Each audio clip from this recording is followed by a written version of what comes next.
This is lecture 12 in a course on single agent search. This is actually a re-recording of this lecture. I last taught this class a while back, a couple of years ago, and I'm teaching a graduate class again using the lectures that I had before, and I noticed that some of the material in this particular lecture was not 100% accurate, and there was also some things that were not 100% clear. And so I thought the best thing to do would be just to re-record this video and to make it available again with some more details, trying to make it as clear as possible, and to fix the small mistake, which I'll probably point out a little bit later, just instructive of some things you have to be careful of when we're looking at suboptimal search. So what we're looking at in this lecture is we're looking at weighted A star, and we're looking at the issue of node re-expansions. So re-expansions. And this is something that if we look historically, it's something that, at least in the early work, was not treated or studied in a lot of depth. And so what we can see, we have the original paper of weighted A star was in 1970. And then there was a follow-up paper in 1973 that had a slightly different formula, was dynamically changing the weighting during search. And in this original weighted A star paper, the issue of if I find a shorter path to a state that's already been expanded was not addressed at all. And so that was just something that was left open. And even if you found a shorter path to the node on open, it doesn't clearly say that you should update with shorter paths to states on open. So then was the early work, the very early work. And then what you find is in 1982, there is A star epsilon. So A star epsilon started to look in some other options that we had. We've discussed that in a previous lecture.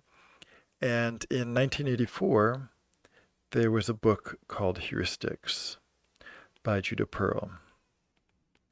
And this was the first textbook that really went into detail and covered a lot of the properties of what many search algorithms have. This analyzed the second version of weighted A star, showed that it was actually W suboptimal, or they used epsilon there, but epsilon suboptimal. And it showed what the bounds were. So that was shown, but that's not the version of weighted A star that we typically use. And there's a later paper in 2003. There's a paper in an algorithm called ARA star. It started to look more closely at these questions. Should we be doing re-expansion? Should we not be? This is by Max Lukachev, Sebastian Thrun, and Gordon. So the order is reversed there. But anyway, so ARA star is an interesting algorithm. That's an anytime algorithm, something I won't be discussing. I'm not discussing in this set of lectures. But how do we do anytime search and improve our solution quality as we continue to search? It's an interesting question. And then later, there's a 2009 paper by Ebent and Dreschler that we're looking at. So this is an AIJ. There was just a unifying view. And this unifying view that was put out was trying to say, like, let's look at some of the algorithms that have been put out and try and understand how they work. And let's show very clearly what properties that they have and how they work. And so we can see even 2009 is quite recent, at least according to this lecture. Who knows how long these lectures will be on YouTube. But anyway, so that's some of these details are still being made clear throughout the literature. And this lecture and the following lecture are, again, continuing this tradition of trying to make more clear what are the algorithms that we have in this space and what are the impact of doing things like re-expansions. So this gives us a sense of what algorithms are out there and some of the history, and what we see in particular is that this later work, starting with heuristics, but even this later work is what was really looking and trying to say, well, what happens if I need to do re-expansions or not do re-expansions? And when we think about A star epsilon and the algorithms that follow that are using an F-min, they're thinking about the minimum F cost on the open list. It's fairly easy if you're doing re-expansions to show that as long as I maintain that lowest F cost, then that gives me a fairly easy proof of the bound of the suboptimality of an algorithm, given that that node with minimum F cost is always on the open list. But if we run weighted A star and we don't do re-expansions, then it could be that every node on the open list is there with suboptimal cost, or potentially could be. And so then we have to ask, what happens in that case where I no longer, if I only have one open list and I don't know that the states there are there with optimal cost, what can happen? And so that's what we want to analyze today. Before I do that, I just want to do one more thing to just talk about a geometric interpretation of what A star and weighted A star are doing. And this is something we'll build on in the next lecture and following. So what we're going to do is we're going to draw this picture, and we're going to have this picture of the H cost here and the G cost here.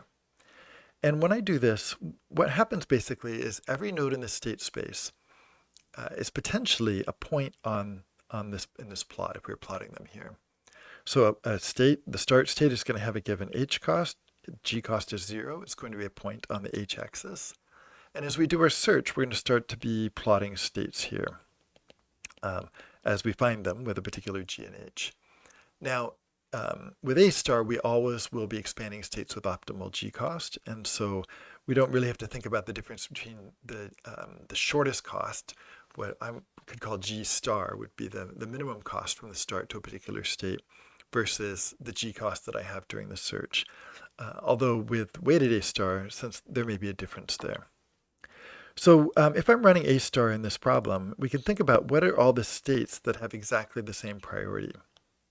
Or I can even draw them here in a different color. So what are all the states that have the same priority? They may be all the different states that are going to be on a line. They're going to have the same G plus H. So we're weighing G and H equally.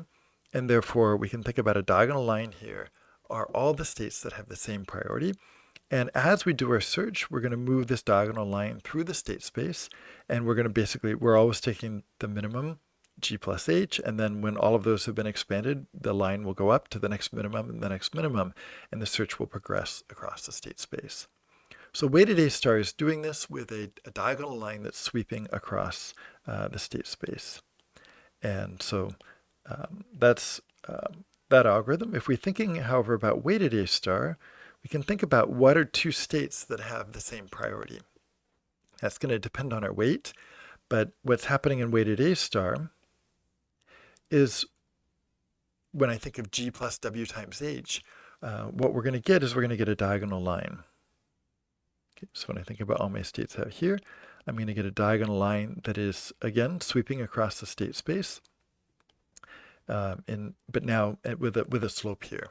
And what it's saying here is, look, according to the weight, so the slope of this line is going to depend on the weight, but what this is saying is that a state with a G cost of 0 and a higher H cost is going to be equally preferred to a state with actually a much larger G cost but an H cost of 0.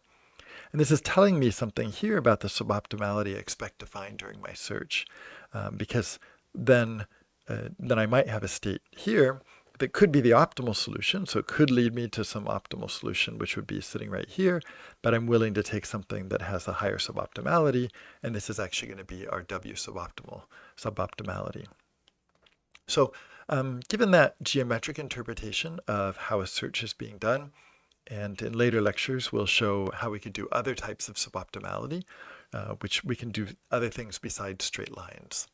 But as we continue from here, what we're going to do is we're going to say, well, if I think about my weighted A star search, how can I prove that if I don't do re-expansions, I'm still going to end up with an optimal solution, or a W optimal solution?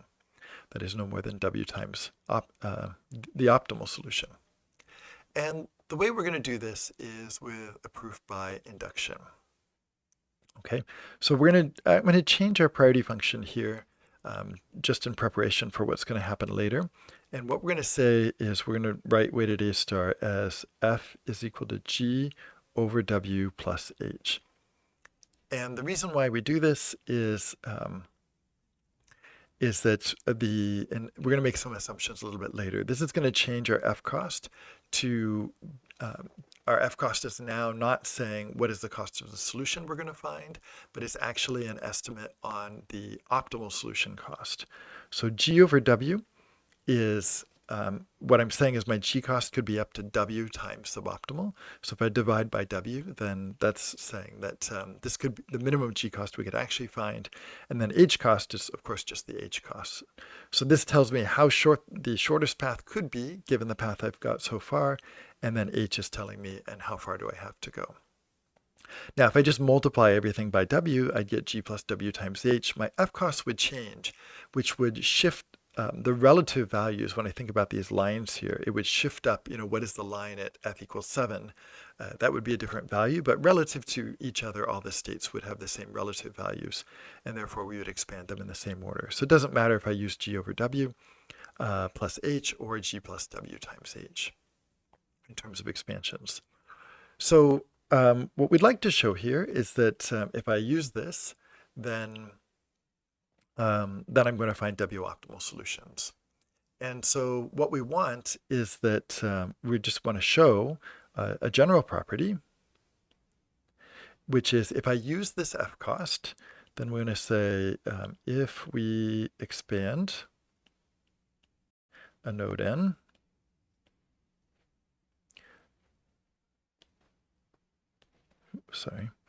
a node n, and on n we want to have a g-cost, g of n. And so g of n here, though, to be really clear, g of n is the cost that we found, the shortest path we found to that state.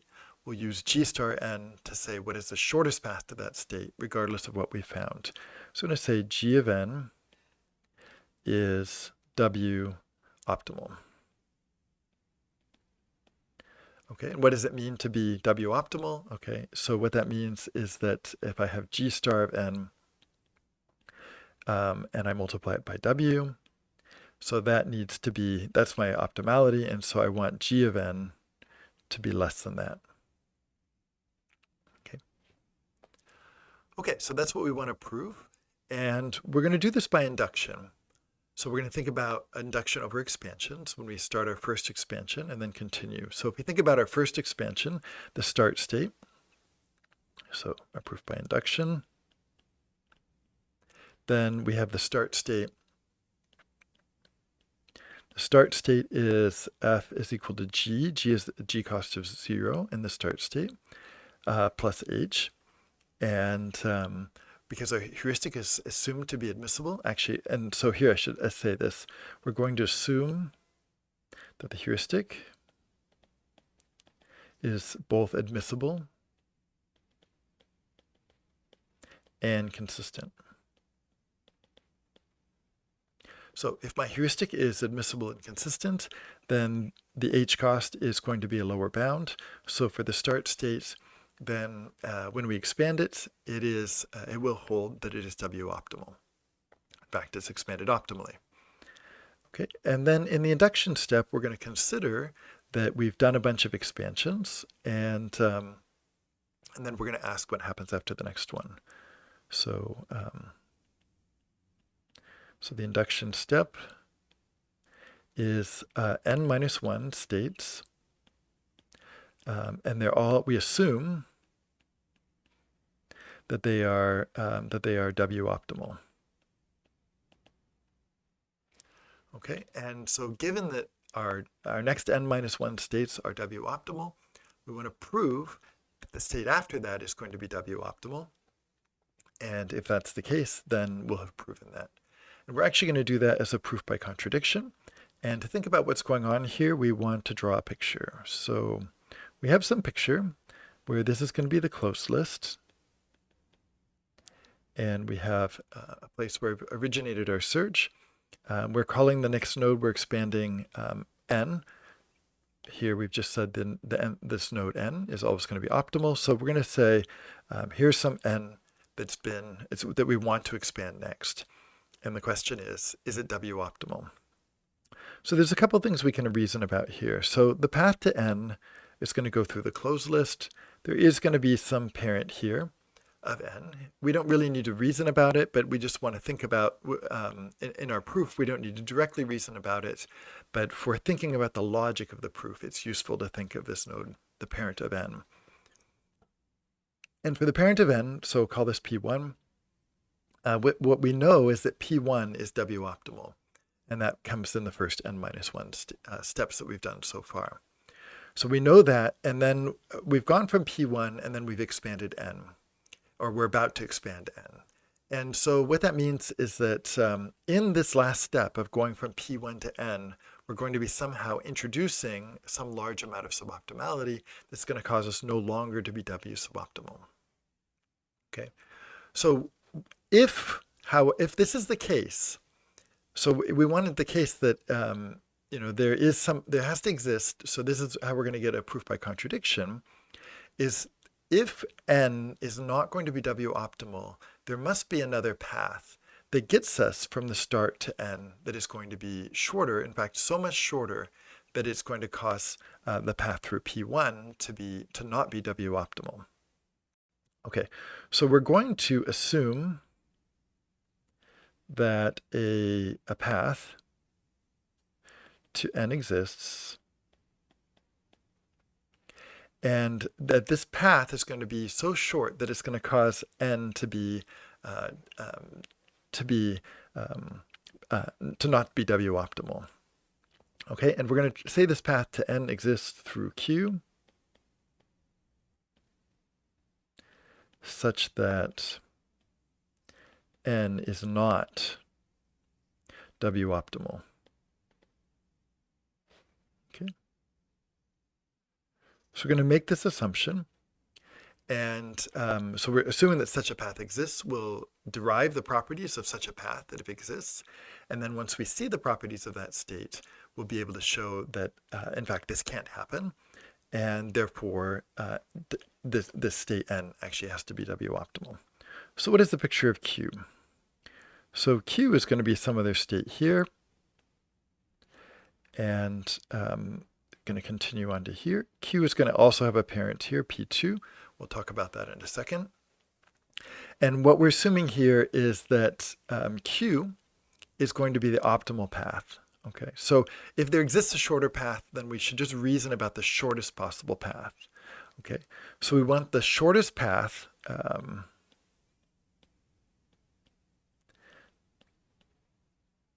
to n be from the start to Q.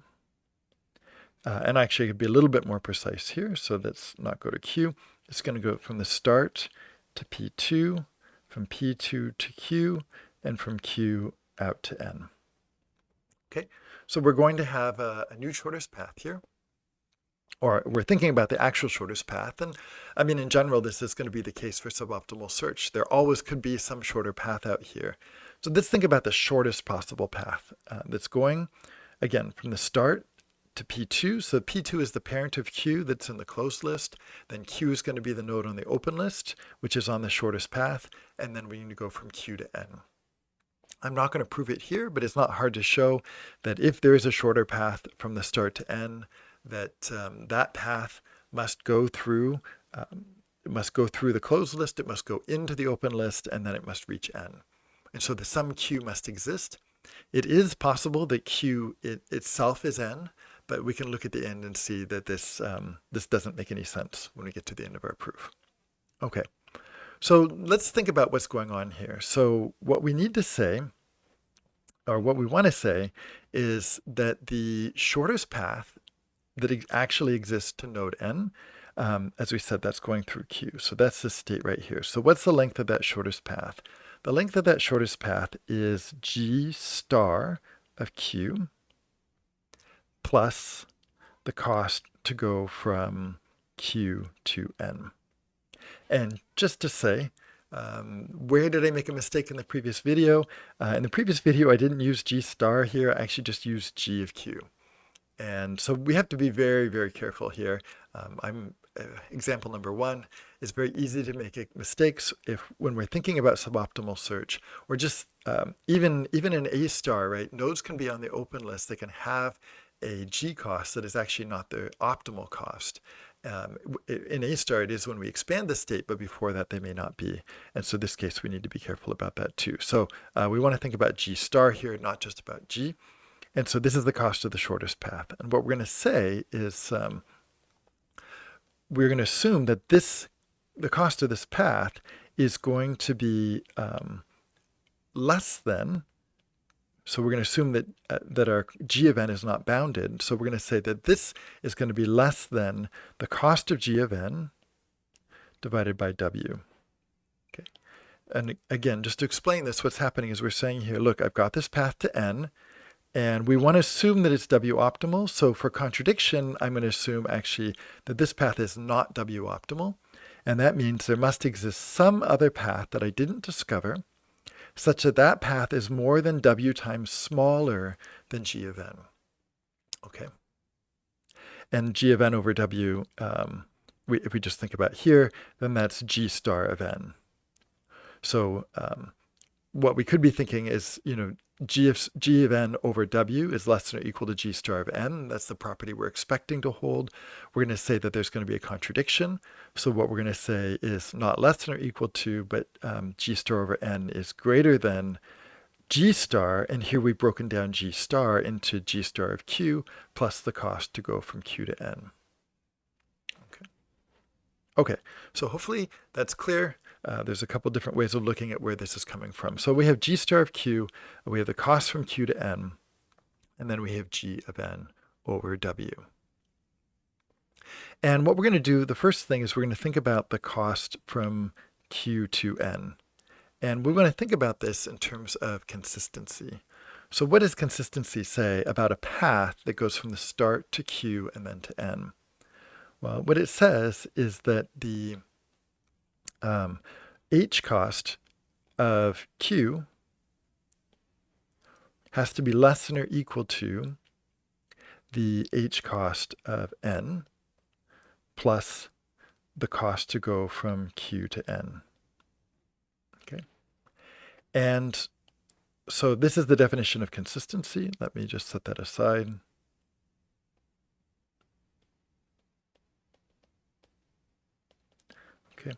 And if we rewrite consistency, then we can think about consistency actually here. We can think about h of q minus h of n is less than or equal to the cost from q to n. So just move this term onto the other side of the equation.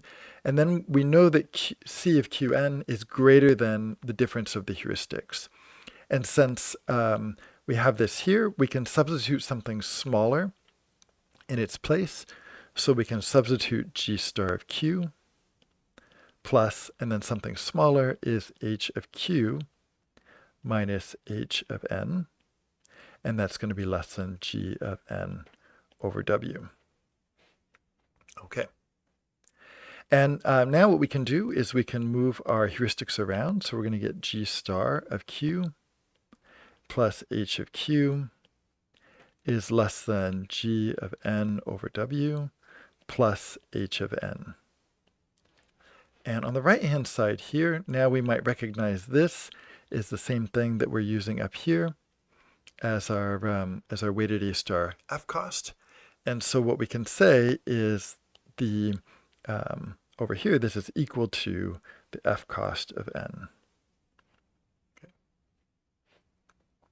And now what we can do is we can come back on the other side over here, and we can think about G star of Q. And what do we know about G star of Q? And what we actually know, and I'll show you why we know this, but we're going to talk a little bit in the class a little bit later about the phi inequality. The phi inequality, which we'll get to, says that, in this case, simplifying a little bit, it's going to say that f of q is going to be less than or equal to G star of q plus h of q. Okay. And so this is something we need to show hold. If this always holds, then if this is true, then I can put f of q here. Things will flow through. We're actually just going to show this directly. So the question is, what can I put here to, so this is an interesting equation we'll come back to. The question is, what can I put here for G star of Q? Well, G star, we know, is going to be greater than or equal to of G of, this is N, but we're going to switch it to Q. So we're going to replace G star with G of Q divided by W. And we know that G star is strictly greater than that. So plus H of Q is going to be less than F of N. And now this piece right here, G of Q divided by W plus H of Q gives us F of Q is going to be less than F of N. Okay.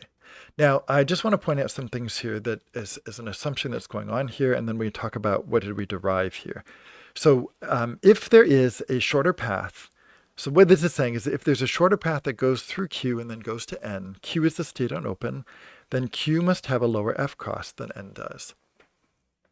Now here, something I assumed, so we want to talk about this, why could I assume? Here I assume that G of Q could be replaced by G of Q over W.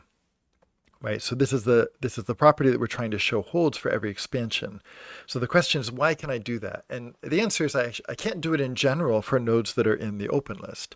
But this path is a very special path because we know that P2 has already been closed. P2 may not be closed with the optimal cost, but we know that it's W suboptimal when it's been closed. And then we know that the edge that goes from P2 to Q, wherever Q is sitting in the open list, so if this, whatever state it is, so we're thinking about this path. Now this path doesn't actually have to have optimal cost right now, but we know P2 had optimal cost, and we know the edge between here is actually the optimal edge. Okay, so because this edge is optimal, when I now get to Q, if I were to expand Q next, if P2 is W suboptimal, this edge doesn't add any additional suboptimality, then Q then also has to be W suboptimal.